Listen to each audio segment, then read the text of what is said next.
Hello friend, नमस्कार। आप लोग कैसे हैं?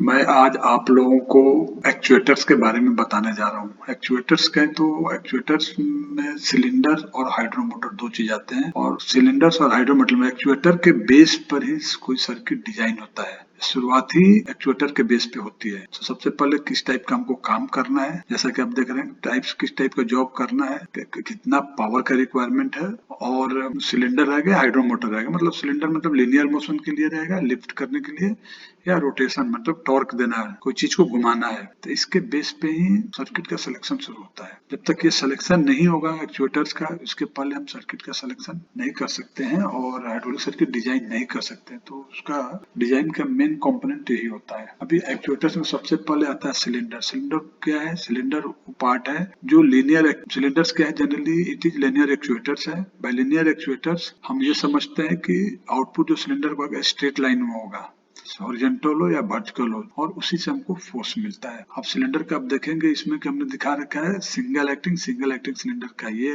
नोटेशन है, सिंबल है। पहला लेक्चर में भी हमने बताया है। डबल एक्टिंग सिलेंडर का ये सिंबल है। इसमें देखिए, इसमें दो पोर्ट है, सिंगल एक्टिंग में केवल एक पोर्ट है। सिलेंडर डिफरेंशियल रॉड, देखिए डिफरेंशियल रॉड मतलब इधर और इधर का, इधर पिस्टन रॉड ऐसा है और इधर पिस्टन रॉड नहीं है, तो ये डिफरेंशियल हुआ। इसके बारे में आगे मैं बताऊंगा। और डबल एंड रॉड, ये सिलेंडर देखिए डबल एंड रॉड है। और सिलेंडर कुशंस बोथ एंड, ये सिलेंडर का कुशंस बोथ एंड, मैंने ये भी डिफरेंशियल सिलेंडर लेकिन दोनों एंड में कुशन है। इसके बारे में भी मैं आगे बताने वाला हूँ।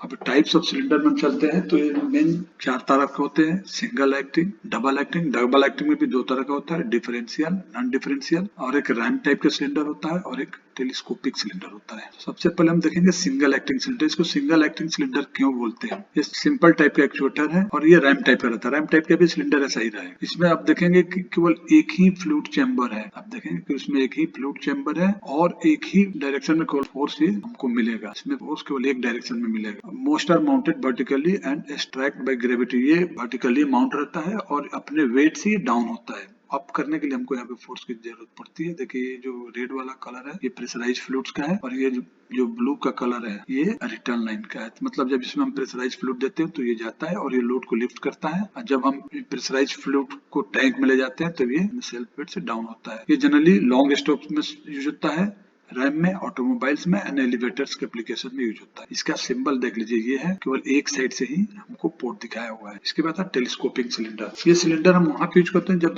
नॉर्मल सिलेंडर का जो लेंथ रहता है उससे हमें कम जगह में इसको कोलैप्स कराना रहता है। इसमें देखा, this cylinder used where the collapse length is shorter than obtained from the standard से। स्टैंडर्ड सिलेंडर से जब हमको कोलैप्स कंडीशन में छोटा दिखाना रहता है, छोटा स्पेस की जरूरत रहती है, तो वहां पे हमको ये सिलेंडर यूज करते हैं। इसमें अप टू 5 स्लिप रहता है। देखिए 1 2 3 4, तो ये जनरली 4 to 5 स्लिप्स का होता है। सिंगल एक्टिंग सिलेंडर, लेकिन अभी डबल एक्टिंग सिलेंडर के फेज में भी आ गया है। जनरली सिंगल एक्टिंग सिलेंडर था, ऑटोमोबाइल्स में मोस्टली यूज होता है। अभी आते हैं स्टैंडर्ड डबल एक्टिंग सिलेंडर में। डबल एक्टिंग सिलेंडर क्या है, तो ये मैक्सिमम यूज होता है। ये क्या है, डबल एक्टिंग सिलेंडर में दोनों साइड में हमको फोर्स मिलता है। अभी देखिए जैसे हमने ये पिक्चर दिखा रखा है, एक पोर्ट ये है, एक पोर्ट ये है, ये पिस्टन एंड है और ये रॉड एंड है। अभी यहाँ पे लोड है तो हम यहाँ पे क्या करते हैं, फ्रॉम पंप से जब हमारे यहाँ पे फ्लो आता है तो ये लोड को लिफ्ट करता है। उस समय इधर का क्या होता है, ये टैंक को चला जाता है। जब डाउन करना हो तो एक इधर से पंप का प्रेशर आता है, प्रेशराइज फ्लूइड इधर से आता है और ये टैंक को चला जाता है। ये इसको हम डिफरेंशियल सिलेंडर भी बोलते हैं। डिफरेंशियल सिलेंडर इसलिए बोलते हैं कि एक साइड से जो हमें फोर्स मिलता है वो ज्यादा मिलता है और दूसरे साइड से फोर्स कम मिलता है। इसके अलावा जो होता है इसमें एक्सटेंडिंग स्ट्रेंथ जो है, जब हम इसको सिलेंडर को एक्सटेंड करते हैं उस समय का स्पीड कम रहता है बनस्पत ऊपर से नीचे आने वाला, माने दूसरे डायरेक्शन से। रिट्रैक्टिंग में जो स्पीड रहता है उससे एक्सटेंडिंग का स्पीड कम रहता है। इसको मैं आगे में एक्सप्लेन किया हूँ। उसका रीजन ये है कि जब हम ऊपर की ओर जाते हैं तो एक्सपोज एरिया ज्यादा रहता है और लेंथ से जब मल्टीप्लाई करते हैं तो हमको वॉल्यूम ज्यादा वॉल्यूम की जरूरत पड़ती है। जबकि जब ऊपर से नीचे आते हैं, जब रॉड एंड में प्रेशर देते हैं तो रॉड का भी एरिया रहता है, जिससे क्या होता है ऊपर वाला एरिया कम हो जाता है। जब ऊपर वाला एरिया कम हो जाएगा तो कम ऑयल की जरूरत पड़ेगी, कम ऑयल की जरूरत पड़ेगी। तो अगर सेम फ्लो दे रहे हैं तो पिस्टन एंड में जब हम प्रेशर देंगे, फ्लूइड देंगे, तो प्रेशराइज फ्लूइड देंगे तो ये स्लो ऑपरेट होगा बनस्पत की, जब हम ऊपर से नीचे आएंगे जब रॉड एंड में प्रेशर देंगे। इसको हमने आगे एग्जांपल में क्लियर किया है। देखिए ये फोर्स के लिए हमने दिखाया है, हाइड्रोलिक सिलेंडर एक है। अभी देखिए कि पिस्टन, इसमें दो पोर्ट है, एक पोर्ट ये और एक पोर्ट ये है। इसका डायमीटर, हमारा सिलेंडर का डायमीटर डी है। पिस्टन रॉड का डायमीटर स्मॉल डी है और जो इधर फोर्स लग रहा है F1, जो इधर फोर्स लगा F2 लग रहा है। तभी अब देखिए आउटपुट फोर्स क्या होता है, प्रेशर इंटू एरिया। तो प्रेशर इंटू एरिया में अब हम देखेंगे तो P इंटू A1 है। A1 क्या होता है, π/4 इंटू d²। तो d क्या है, इसका डायमीटर है। जब हम एक्सटेंड करते हैं उस समय का ये फोर्स रहेगा, और F2 जो इधर से फोर्स लगेगा π/4 into d² minus d², small d² मतलब पिस्टन रॉड का एरिया हम कम करते, तो ये देखेंगे F2 इससे कम होगा। तो इसलिए जब F2 कम होगा तो जब हम रिट्रैक्ट करते हैं तो हमें फोर्स कम मिलेगा, क्योंकि प्रेशर तो सेम है, लेकिन जब एक्सटेंड करते हैं तो हमको फोर्स ज्यादा मिलेगा। इसलिए इसको डिफरेंशियल सिलेंडर भी बोलते हैं, इधर का फोर्स ज्यादा, इधर का फोर्स कम। सेकंड में इसको बताना चाहता कि सिलेंडर का जो वॉल्यूम है, अब देखिए जो एक सिलेंडर हमने लिया है, इसका हमारा अगर सिलेंडर का बोर डाया D है, पिस्टन डाया D है, तो area of cylinder π/4 into d²। अगर हम सिलेंडर का स्ट्रोक मान लेते हैं L डिस्टेंस ट्रेवल करता है, तो क्या हो जाएगा, जो वॉल्यूम होगा एरिया इंटू लेंथ मतलब स्ट्रोक, तो ये हो जाएगा π/4 d² इंटू L। जबकि जब रिट्रैक्ट होता है, जब हम एक्सटेंड जब हम रिट्रैक्ट होते हैं तो रिट्रैक्ट कंडीशन में क्या होता है, π/4 d² minus π/4 d² into L। तो ये V2 कम हो जाएगा। एक उदाहरण समझने बाद, जब V2 कम हो जाएगा, जब V1 ग्रेटर देन V2 होगा, तो अगर सेम स्टेडी फ्लो हम दे रहे हैं तब तो ये वॉल्यूम हमारा चूंकि ज्यादा है, तो इसलिए अगर सेम फ्लो के लिए इधर से स्पीड कम हो जाएगा, जबकि इधर से जाने की स्पीड ज्यादा होगा। तो मैं उम्मीद करता हूँ कि आप लोग को ये समझ में आया होगा कि जो कोई डिफरेंशियल सिलेंडर होता है, जब हम पिस्टन एंड से जब प्रेशराइज फ्लूइड देते हैं तो एक्सटेंड करते समय थोड़ा स्लो रहेगा विद रिस्पेक्ट टू इतना फॉर कांस्टेंट फ्लो के लिए। हम आगे बढ़ते हैं। डबल रॉड सिलेंडर, इसको डबल रॉड सिलेंडर इसलिए बोलते हैं, इसका नोटेशन ये है, आप देखेंगे कि इसमें दोनों साइड में हमको सेम फोर्स मिलेगा। डबल रॉड सिलेंडर है used where it is required to couple a load at each end और where equal displacement at both end. It is also double acting cylinder, but ये भी double acting cylinder है, but classified non differential. Non differential क्योंकि दोनों side में force हमको समान मिलता है। डिफरेंशियल सिलेंडर में क्या होता है कि दोनों, जो इसके पहले वाला डिफरेंशियल सिलेंडर बताया था उसमें एक में पिस्टन और एक में रॉड है, लेकिन इसमें दोनों साइड में रॉड है, तो पिस्टन एरिया सेम है, तो दोनों साइड में हमको सेम फोर्स मिलेगा। Any double acting cylinder may be used as single acting by draining the inactive end to tank. अगर हम इसको टैंक में डाल देते हैं तो हमको ये फिर सिंगल एक्टिंग सिलेंडर का काम करना है। इसमें क्या है, चूंकि एरिया वॉल्यूम बराबर है, एरिया बराबर है और स्ट्रोक बराबर है, इसलिए दोनों साइड का स्पीड सेम रहता है। ये कहता है stop tube optional. Stop tube is a spacer placed on a cylinder rod next to the piston rod। देखिए यहाँ पे स्टॉप ट्यूब दिया हुआ है, ये बुश टाइप का बना के दिया हुआ है स्टॉप ट्यूब। ये क्या होता है कि ये जब हम लगाते हैं तो इसका बकलिंग कम हो जाता है। The stop tube by increasing the minimum distance from the bushing. अभी आप देखिए 1 इंच है और ये 3 इंच है, 3 इंच में जो लोड आ रहा है 10 पाउंड साइड लोड आ रहा है, जबकि साइड लोडिंग इसमें क्या है, ये 3 इंच होने के बाद 50 LB रिएक्शन, इसमें 150 14 इंच के स्ट्रोक में जब ये डिस्टेंस 14 इंच है और 10 पाउंड का यहाँ पे साइड लोड है, तो यहाँ पे जो लोड आ रहा है 150 पाउंड का लोड आ रहा है। जबकि जब हम स्टॉप ट्यूब 3 इंच का कर देते हैं तो यहाँ पे ये 150 का जगह 50 आ जाता है। ये साइड लोडिंग से बचाने के लिए स्टॉप ट्यूब हम डालते हैं। अभी हम सिलेंडर के पार्ट्स के बारे में बताना चाहते हैं। सिलेंडर के कंस्ट्रक्शन में सिलेंडर में होता क्या क्या है, यहाँ तो मैं सबसे पहले बोलना चाहूंगा, बहुत लोग कंफ्यूज रहता है। एक सिलेंडर का पिस्टन का मतलब पिस्टन होता है न कि बैरल होता है। इसमें देखिए हमने जैसा दिखा रखा है, ये बैरल है, एक पिस्टन रॉड है और एक पिस्टन है। पिस्टन रॉड और पिस्टन में डिफरेंस होता है। पिस्टन होता है जहाँ पे पिस्टन सील सकते हैं जो सीलिंग का काम करता है। पिस्टन रॉड ये है, ये हेड एंड है, ये ब्रांच का बुशिंग है, ये टाई रॉड है, ये वाइपर सील लगता है इसमें, ये रॉड सील है, ये कैप एंड बोल सकते हैं, इसको रॉड एंड बोल सकते हैं। ये कुशन का रिंग है। कुशन रिंग के बारे में मैं आगे बताऊंगा डिटेल में। ये पिस्टन है, पिस्टन के ऊपर जो सील लगा हुआ है कुशन का प्लंजर है। तो ये मेन सिलेंडर के पार्ट्स रहते हैं। सिलेंडर में कुशन के बारे में बताना चाह रहा हूँ। सिलेंडर का कुशन क्या है? कुशन मतलब होता है जैसे हम लोग सोते समय कुशन कवर बोलते हैं, तकिया लेके सो रहे हैं, तकिया रखते हैं, उसी तरह सिलेंडर का कुशन मतलब क्या होता है कि इंस्टॉल बोथ एंड पे सिलेंडर का इंस्टॉल होता है और एक एंड पे भी कर सकते हैं। इसमें क्या होता है कि जब सिलेंडर का स्ट्रोक खत्म होता है तो उस समय इसका स्पीड स्लो हो जाता है। स्पीड स्लो होने से क्या होता है कि हमारा पिस्टन एंड पे हैमरिंग का एक्शन कम हो जाता है। जब हैमरिंग मतलब कम हो जाता है तो हमें डैमेज कम होना शुरू हो जाता है। Due to slow down the cylinder piston does not hammer to the end cap of the cylinder. तो एंड कैप नहीं करता है, so protecting both piston end cap end of the cylinder, जैसे कि सिलेंडर का पिस्टन एंड और cap end piston end cap end दोनों का प्रोटेक्ट हो जाता है, मतलब सुरक्षित रहता है। इसमें क्या होता है कि जैसे ही एंड पे जाता है तो एंड पे जाते समय सिलेंडर डिसलरेट हो जाता है। उसका रीजन आगे मैं बता रहा हूँ क्या होता है। इसमें क्या होता है, टेपर्ड बूश रहता है। टेपर्ड बूश जैसे ही फ्लेंज के बोल में इंटर करता है, प्लंजर में इंटर करता है, तो उस समय ऑयल का फ्लो एक रिस्ट्रिक्टेड वे में होने लगता है। एग्जॉस्ट जो होता है रिस्ट्रिक्टेड वे में होता है। जैसे रिस्ट्रिक्टेड वे में होता है तो जैसा कि हमने पिछला बार में बताया था कि सिलेंडर का जो स्पीड है, किस स्पीड से ऑयल भरते हैं, किस स्पीड से निकालते हैं, दोनों पे डिपेंड करता है। अगर हम तेजी से भर रहे हैं लेकिन निकाल स्लो रहे हैं तो स्लो हो जाएगा। The cushion features also includes a check valve to bypass the oil in beginning from return stroke. During final fraction of stroke, the exhaust oil discharge through an adjustable valve. जैसा कि मैं आपको आगे figure में बताने वाला। अभी देखिए एक सिलेंडर हमने दिखा रखा है। अब ये पिस्टन रॉड है, ये कुशनिंग का पार्ट है, हमारा स्लीव है। अभी इसमें देखिए कि जैसे जैसे ये सिलेंडर हमारे इधर मूव कर रहा है, ये हमारा प्रेशराइज फ्लूइड है और ये ड्रेन होने वाला फ्लूइड है जो टैंक को जा रहा है, एग्जॉस्ट फ्लूइड है। तो एग्जॉस्ट फ्लो पासेस, जैसे हम यहाँ से आगे बढ़ना शुरू करते हैं, जब स्टार्ट में जब तक यहाँ एंट्री नहीं करते तो ये सिलेंडर फुल स्पीड से आता है, जिस स्पीड से आ रहा है, जिस स्पीड से आयल निकलता जाता है। लेकिन जैसे जैसे ये नजदीक आना शुरू होता है और ये होल में प्रवेश करता है, इंटर करता है, तो इंटर करते समय जो आयल और बचता है, रेस्ट आयल जो बैठता है, देखिए अब कहाँ से ये तो इंटर हो गया, तब स्पेस तो बहुत कम है, तो उस समय दूसरा रूट अप्लाई हो जाता है। अभी देखिए यहाँ पे एक नीडल वाल्व दिया। अब नीडल वाल्व का सेटिंग हम जैसे रखते हैं, ये एक चेक वाल्व है, तो चेक वाल्व से तो जाएगा नहीं आयल, तो जाएगा नहीं, ये ऐसे उल्टा चेक वाल्व है, मतलब आयल इधर से जाएगा नहीं, केवल इधर से इधर आयल जाएगा। और तो उस कंडीशन में क्या होता है कि आयल निकलना, जो एग्जॉस्ट आयल है, इधर से होते हुए ये टैंक को चला जाता है। लेकिन जब हमको आगे बढ़ाना होता है, तब जब से ये टैंक को जाने लगता है, तो उस समय क्या होता है कि सिलेंडर का स्पीड स्लो हो जाता है। स्पीड एक कंडीशन ऐसा होता है कि आके धीरे से यहाँ पे, अगर ये नहीं रहेगा तो सेम स्पीड से आके ये वाला पोर्शन यहाँ पे हिट करेगा, मे भी ये डैमेज हो सकता है। ये डैमेज होता है, जो भी कमजोर होगा या तो इसको डैमेज कर देगा। लेकिन इसमें हमने देखिए एक चेक बल्ब भी देते हैं। ये चेक बल्ब इसलिए है कि जब हम इनिशियल स्टार्ट करते हैं तो हो सकता है कि फ्लो हमको कम मिले, क्योंकि जब ये इस पोजीशन में आके यहाँ पे रुका रहेगा तो उस समय स्टार्टिंग में थोड़ा हमको प्रॉब्लम ना हो, इसके लिए आयल इधर से भी आएगा और इधर से, जिससे कि स्मूथली स्टार्ट हो जाए।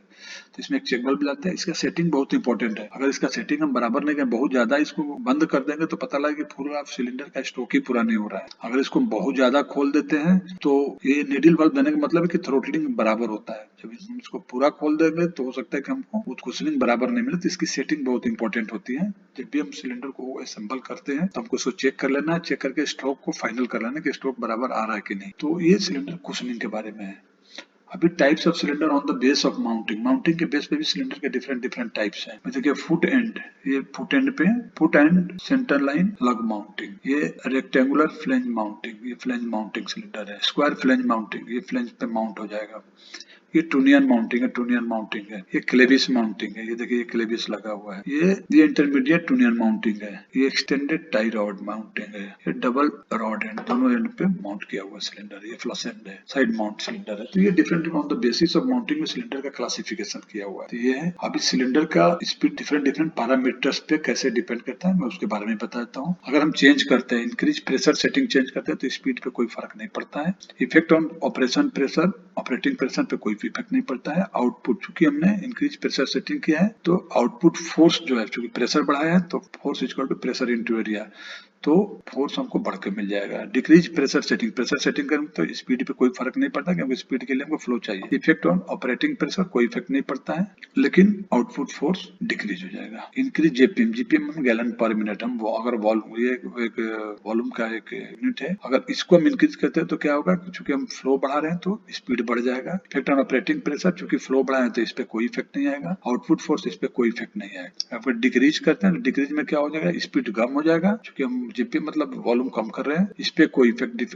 ऑपरेटिंग प्रेशर पे कोई इफेक्ट नहीं पड़ेगा, आउटपुट फोर्स पे कोई इफेक्ट नहीं पड़ेगा। इंक्रीज सिलेंडर डायमीटर, अगर हम सिलेंडर का डायमीटर इंक्रीज कर दिया तो क्या हो जाएगा, काफी ज्यादा वॉल्यूम की जरूरत पड़े तो स्पीड डाउन हो जाएगा, जैसा कि हमने पीछे बताया है। और operating pressure decrease, effect on operating pressure decrease हो जाएगा। और आउटपुट फोर्स इंक्रीज, चूंकि हमने बोर बढ़ा दिया है, डायमीटर बढ़ा दिया, तो आउटपुट फोर्स इंक्रीज होगा। डिक्रीज सिलेंडर डायमीटर, अगर सिलेंडर का डायमीटर डिक्रीज करते हैं तो स्पीड बढ़ जाएगा। Effect on operating pressure increase हो जाएगा, आउटपुट फोर्स अवेलेबल डिक्रीज हो जाएगा। तो ये सब हमने सिलेंडर के बारे में बताया, और मैं उम्मीद करता हूँ कि सिलेंडर के बारे में काफी कुछ समझ में आ गया होगा। अब हम आते हैं रोटरी एक्चुएटर्स पे, ना हाइड्रो मोटर पे आते हैं। अब तक हमने सिलेंडर के बारे में बताया। सिलेंडर एक्चुअली लीनियर एक्चुएटर है। लीनियर एक्चुएटर का तो जो वर्क करता है वो लीनियरली करता है, मतलब लिफ्ट करेगा या डाउन करेगा या लीनियर मतलब लाइन में करेगा। लेकिन जो रोटरी एक्चुएटर होता है ये रोटेट करता है, कोई भी चीज को रोटेट करता है। और आप देख रहे हैं यहाँ पे जो हमने दिखाया है, ये जो मोटर से, मोटर का सिंबल ऐसा रहता है, जबकि जब आप पहला लेक्चर याद करें तो हमने दिखाया था कि जो पंप होता है, पंप का सिंबल ट्रायंगल जस्ट उल्टा होता है। ये इसका मतलब है कि इसमें एनर्जी आ रहा है। एनर्जी कौन सा, मतलब प्रेशराइज फ्लूइड आ रहा है। अगर हम इसमें एक एरो मार देते हैं तो वेरिएबल डिस्प्लेसमेंट होगा। अगर ये दो एरो हाफ सर्किल में बनाते हैं तो ये ऑसिलेटर टाइप का रहेगा, मतलब ऑसिलेट करेगा हाफ सर्किल में। अभी हाइड्रो मोटर, जैसा कि बता रहा था, hydro motor is hydraulic rotary actuator. Motors are very closely resembles to pump in construction. जैसा कि बताया था कि पंप के लिए क्या होता है कि हमारा टॉर्क है, टॉर्क को प्रेशराइज फ्लूइड में कन्वर्ट करके सिस्टम को देता है, लेकिन ये जस्ट उल्टा है। ये प्रेशराइज फ्लूइड इसके लिए इनलेट है और ये रोटेट करता है, मतलब टॉर्क में कन्वर्ट करता है। जो हमारा इनलेट जो प्रेशराइज फ्लूइड है उसको ये टॉर्क में कन्वर्ट करता है। जैसे कोई रोलर को घुमाना हुआ तो वहां पे ये यूज होता है, या कोई गियर बॉक्स को घुमाना हुआ तो वहां पे ये हाइड्रोमोटर यूज होता है। The motor converts the pressurize fluids to torque and continuous rotating motion. Since inlet and outlet at a times are pressurized, क्योंकि इसका इनलेट और आउटलेट एक टाइम पे प्रेशराइज रहता है, इसलिए मोस्ट हाइड्रोमोटर में एक एक्सटर्नल ड्रेन लाइन रहता है। अगर पंप और अब हम आते हैं रेटिंग ऑफ हाइड्रोमोटर। हाइड्रोमोटर का रेटिंग कैसे करते हैं? हाइड्रोमोटर है रेटेड अकॉर्डिंग टू डिस्प्लेसमेंट, मतलब कितना डिस्प्लेस करेगा, डिस्प्लेसमेंट मतलब size. It is the amount of fluid which the motor will accept in turning one revolution. एक रिवोल्यूशन माने एक रोटेशन में कितना अमाउंट फ्लूइड का एक्सेप्ट करता है, इसको हम कैसे कहते हैं? Cubic centimetre per revolution. Torque capacity, torque is the force component of motor output. It is defined as turning और twisting effort. Motion is not required to have a torque, but motion will result if the torque will sufficient to overcome friction and resistance of load। अभी मैं बता दूं force माने बल जो होता है, बल और टॉर्क ये डिफरेंस होता है। फोर्स और टॉर्क में फोर्स जो होता है लीनियर मोशन में वर्क करता है, और ये टॉर्क जो रोटरी मोशन में, वो फोर्स जो रोटरी मोशन में लगता है उसको हम टॉर्क बोलते हैं। Pressure limitation, pressure required in A hydraulic motor depends on the torque, load and the displacement. जो प्रेशर लिमिटेशन उसमें किस पे डिपेंड करता है? Upon the torque, load and displacement. A large displacement motor will develop a given torque with less pressure than a smaller unit। अगर बड़ा displacement वाला motor है तो वो कम प्रेशर पे ज्यादा टॉर्क जनरेट करेगा, और अगर छोटा मोटर है the size of torque rating, तो जो छोटा मोटर है वो ज्यादा प्रेशर पे कम torque. The size of torque rating of motor usually is express in pound inches of torque per 100 psi of pressure. ये एफपीएफ यूनिट में फुट पाउंड सेकंड में है, तो ये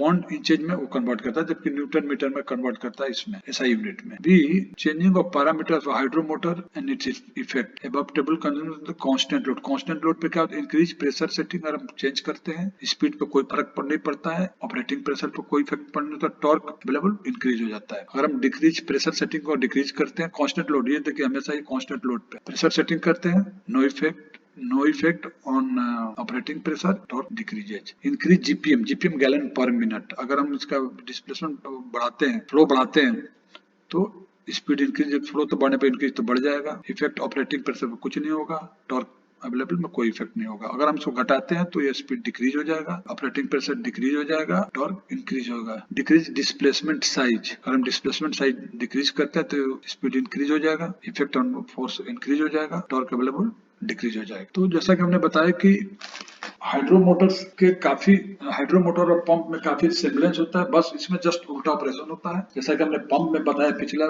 लेक्चर में जो पंप के बारे में बताया था, पंप में ये जो फ्लूइड था ये हमारा इस कलर का था, ब्लू कलर का था, और ये फ्लूइड जो था रेड कलर का था, दैट इज प्रेशराइज फ्लूइड।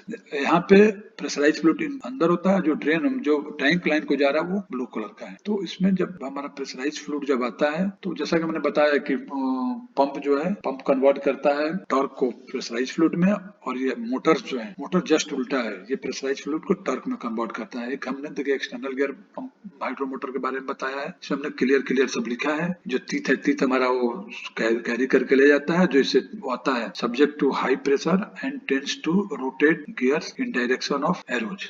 इस डायरेक्शन में इसको रोटेट करता है। प्रेशराइज फ्लूइड आता है तो इसको इस डायरेक्शन में रोटेट करता है, और जो यहाँ से आता है ये सील हो जाता है, और यहाँ से ये डिलीवर हो जाता है।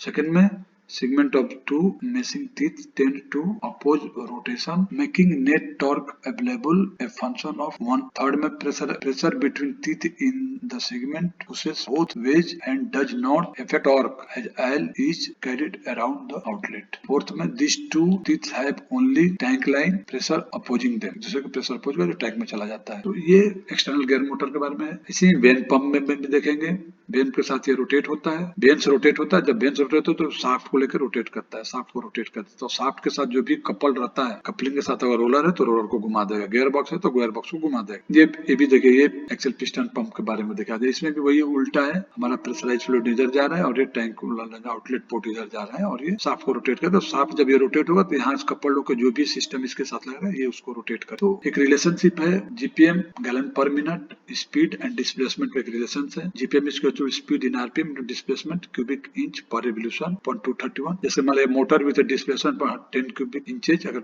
मोटर का डिस्प्लेसमेंट है पर रिवोल्यूशन यहाँ पे 10 रख देंगे। Would require just over 43 GPM to run at 1000 RPM, और ये हमने 1000 आरपीएम रख दिया तो यहाँ रखने पर हमें 43.2 जीपीएम। ये कैपेसिटी का हमने देंगे तो हमें ये इस 1000 आरपीएम पे घुमाने के लिए, और हमारा डिस्प्लेसमेंट इतना रिक्वायर है तो हमको इनपुट इतना चाहिए। इसी को हम उल्टा करके आरपीएम में निकाल सकते हैं। तो ये रहा हाइड्रो मोटर के बारे में। तो मैं उम्मीद करता हूँ कि ये बताने के बाद हाइड्रो मोटर और सिलेंडर जो हमारे एक्चुएटर्स हैं ये समझ में आ गया होगा। अब नेक्स्ट लेक्चर में मैं बताने वाला हूँ design of a simple hydraulic system. तो आप लोग से मेरा रिक्वेस्ट है कि आप हमारे साथ बने रहें और सब्सक्राइब कर दें, सब्सक्राइब करके बेल आइकन दबा दें। Thank you very much.